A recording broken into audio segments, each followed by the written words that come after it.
Сәлем достар, сіздермен бірге нейрон. Бүгін біз эндокринді жүйенің қалыпты анатомия мен физиологиясын талдайтын боламыз. Каналда эндокринді жүйеге арналып 4 видео жүктелінетін болады. Барлық видео каналда жеке плейлистке сақталынатын болады. Кез келген уақытта қайталап көре аласыздар. Ал сіздер каналды қолдау мақсатында каналға тіркеліп, астына комментарий жазып, лайк қалдырсаңыздар, бұл видео өзге адамдардың білім алуына септігін тигізетін болады. Олай болса, кеттік. Қайырлы кеш достар, бізде эндокринді жүйе, ұйқы безі, бүйрек үсті безінің қыртыстық қабатын талайтын боламыз. Үшінші бөлім. Ең бірінші ұйқы безінен бастайық. Панкреас, ұйқы без латынша атауы, құрылысы эндокринді жүйеде экзокринді бөлімдерден тұрады. Экзокринді бөлігін асқол жүйесін айтқанда айтып өткен болатынбыз. Ал эндокринді бөлігі бізде құйрық бөлігіне қарай орналасады. Паренхимасы эндокринді бөлігінің Лангерганс аралшықтары ішінде инсулоциттер деген жасушалар болады. Оның ішінде жасушалар бірнеше жасушасы бар. Оның ішінде бета жасушаларынан инсулин бөлінеді. Инсулиннің қызметі глюкоза деңгейін төмендетеді. Альфа жасушалары бар. Альфа жасушаларынан глюкагон бөлінеді. Ол инсулинге қарама-қарсы қызмет атқарады. Яғни глюкоза деңгейін жоғарылатады. Келесі бізде дельта жасушалар, ол соматостатин гормонын бөледі, эндокринді және де экзокринді бөлімдердің қызметін тежеп отырады.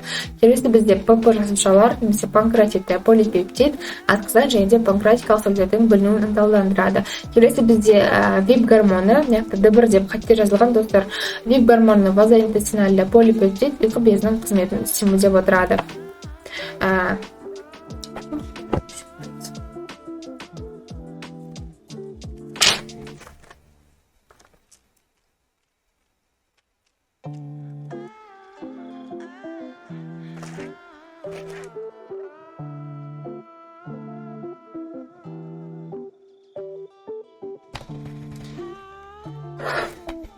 Достар, қайырлы кеш. Тағыда бізде бүгін эндокринді жүйе 3-ші бөлім ұйқы безі, бүйрек үсті безінің қыртыстық қабатын талдайтын боламыз. Өте қызықты тақырыптар.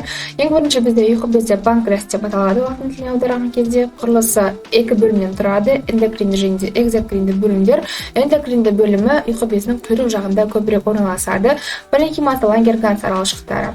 Паренхимасы ішінде инсулоциттер және жасушалар болады. Ішінде бірнеше жасушалары бар. Жасушаларының түріне қарай бөлетін гормондар да әртүрлі болады. Бета жасушалары инсулин бөледі, яғни инсулиннің қызметі глюкоза деңгейін төмендету. Қандағы альфа жасушалары бізде бета жасушаларына қарама-қарсы қызмет атқарады. Глюкагон гормоны бөлінеді. То есть глюкагон гормоны инсулинге қарама-қарсы қызмет атқарады, яғни глюкоза деңгейін жоғарылатады қандағы. Келесі бізде дельта жасушалар соматостатин гормонын бөледі. Ол эндокринді және де экзокринді бөлімдердің қызметін тежеп отырады. Келесі бізде ПП жасушалар, ол панкреатитті полипептид, асқазан және де панкреатикалық сөлдердің бөлінуін ынталандырып отырады. Келесі бізде D1 жасушасы бізде ВИП гормон, яғни вазоинтестинальды полипептид гормонын бөледі. Ол ұйқы безінің қызметін стимулдеп отырады. Енді ұйқы безінің гормондарына жеке тоқталайық. Бізде басты гормон инсулин, бәріңіз білетін, иә? Инсулиннің қызметі глюкозаның деңгейін төмендететін инсулин жалғыз гормон. Май алмасуына қатысады, глюкозадан бөлек, көміртен бөлек және де белок алмасуына қатысады екен.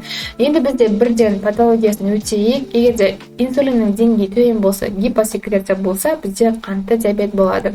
Қанты диабеттің симптомдары бізде гипергликемия болады, потому что қанның ішінде глюкозаның деңгейі артып кетеді. Ал оны клеткаға кіргізетін инсулин жоқ. Сол себептен фокусы бізде просто глюкоза қанның ішінде тұрады. Инсулин бізде как ключ, бізде жалпы глюкоза не үшін керек? Глюкозада бізде ағзада Кребс циклы арқылы басты энергия түзіледі.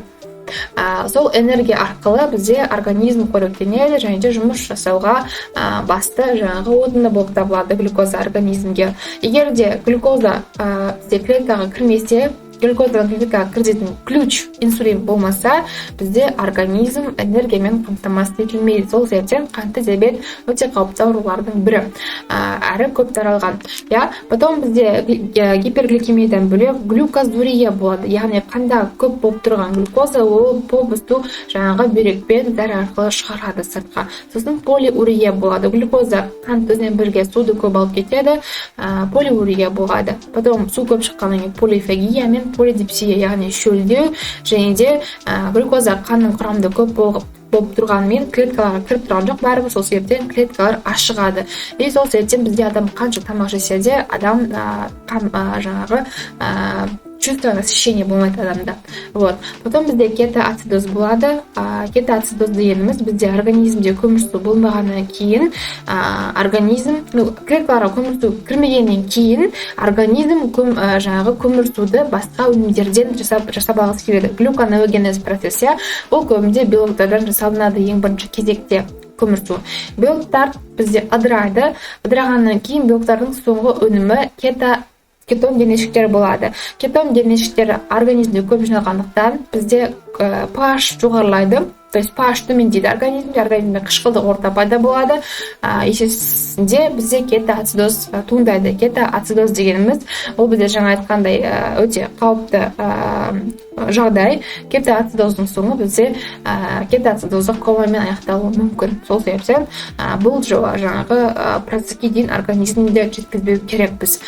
Егер де бізде жаңағы айтып жатқанымыздың бәрі бұл жаңағы инсулиннің деңгейі төмен болған жағдайда, ал инсулиннің деңгейі жоғары болса, бізде гипогликемия болады, яғни қанда глюкозаның деңгейі керісінше азайып кетеді. Себебі барлық глюкозаны инсулин клеткаларға кіргізіп тастады. Окей, бізде надеюсь, что инсулинмен барлық түсінікті болды деген ойдамын. Толығырақ негізі гипо және гиперсекреция жайлы 3-ші курста өтесіздер. Қазір просто қандай өзгерістер болады, соны жаңағы бетке түсініп алсаңыздар жеткілікті деп ойлаймын.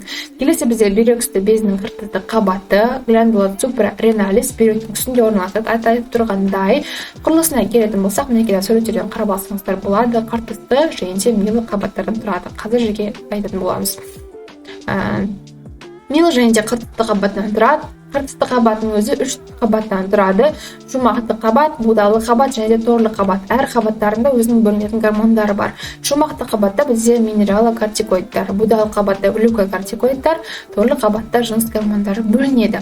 Енді гормондарына жеке тоқталайық. Глюкокортикоидтар, олар негізі кортизол, кортизон және кортикостерон гормондары. Олардың қызметтері белок алмасуына, көмірсу алмасуына, май алмасуына, жүрек қан тамыр жүйесіне әсер етеді, асқазан жолдарына әсер етеді, су тазалануына қатысады, иммунды жауапқа қатысады және қабынуға қарсы қызмет атқарады. Глюкокортикоидтар. Негізі кортизол гормон стресса деп аталады. Өте мықты гормон, организмдегі атқаратын қызметтері өте көп. Сол себептен бұл гормон бізде жаңағы өте маңызды орын алады организмде. Қабынуға қарсы қызмет атқаратындықтан бізде глюкокортикоидты жаңағы препараттарды қабынуға қарсы жаңағы қабыну ауруларында тоже көп қолданылады терапияда. Және де бізде ол шетте айтып кететін бір мысал, жаңа айттық қой, кортизол ол гормон стрессы. Егер де бізде стресстік жағдай болса, ұр немесе қалыш механизмін сіздерге бұрын мысал келтірген болар, мүмкін білерсіздер, мүмкін білмейсіздер, оны еске алып өтуіміз қажет. Қазір бізде, допустим, стрессті жағдай адамның жаңа организміне өте маңызды стресс, өте үлкен стресс, ол естественно өміріне қауіп төнуі.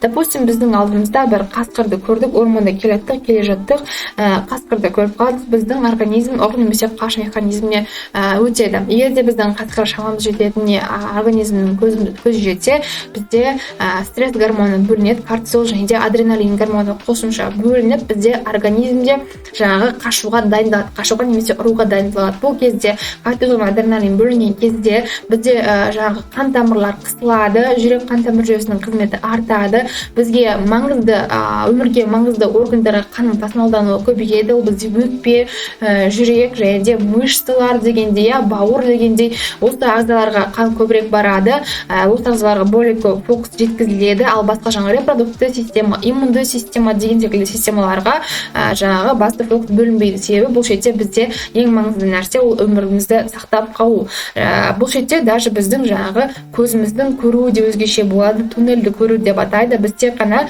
өзіміздің целіміз тек қана алдымызда не бар соны көріп, және де біздің бұлшықеттеріміз жылдам жүгіруге приспосабливаться етеді. Сол себептен бізде кортизолды гормон стрессы деп атайды. Тек қана өмірге қауіп төнген кезде ғана емес, кортизол бізде күнделікті болған стресс жағдайларында да бөлініп отырады. Мәселен, біз экзамен алдында біз қорқып тұрмыз, бізде кортизол гормоны бөлініп кетті. Бізде жүрек соғысы қатты болып тұрған, естіп кетеміз, жүрегім дүрсілдеп кетті ғой деп айтатамыз ғой экзамендегілерде. Сол бізде кортизол гормонының нәтижесі. И бізде бірден жаңағы живот скручиваться етіп, потом кішігірек телеарнаға барғымыз келіп кетеді. Мұның барлығы бізде гормонның әсерінен. Гормонның әрине стресстің жаңағы пайдалы жақтары бар екенін біз түсіндік, бірақ та көп стресс ол бізде организмге өте зиян. Барлық жаңағы туатын патологиялар, барлық аурулардың басты негізі осы стресс. Сол себептен стресске көп түспеуге тырысу керекпіз. Келесі енді бізде глюкокортикоидтардың патологиясын келетін болсақ, гиперкортицизм деп атады. Глюкокортикоидтардың деңгейі жоғарыласа, Кушинка ауруы туындайды. Кортизолдың деңгейі жоғары болса, біз суретте көріп тұрмыз, адамның беті лунообразный болады, яғни ай тәрізді бет деп атайды. Адамда горб пайда болады, адамда стриялар пайда болады, адамда жаңағы гиперкортицизм Кушинканың өзіне жаңағы организм денеде түрлі өсінділер өседі дегендей айта берсек өте көп. Достар, бұны тоже үшінші курсқа келген кезде патологияларында толығырақ өтесіздер. Сол себептен қазір тек қана Кушинка ауруы екенін білсеңіздер болды. Ал гипокортицизмда бізде Аддисон ауруы пайда болады.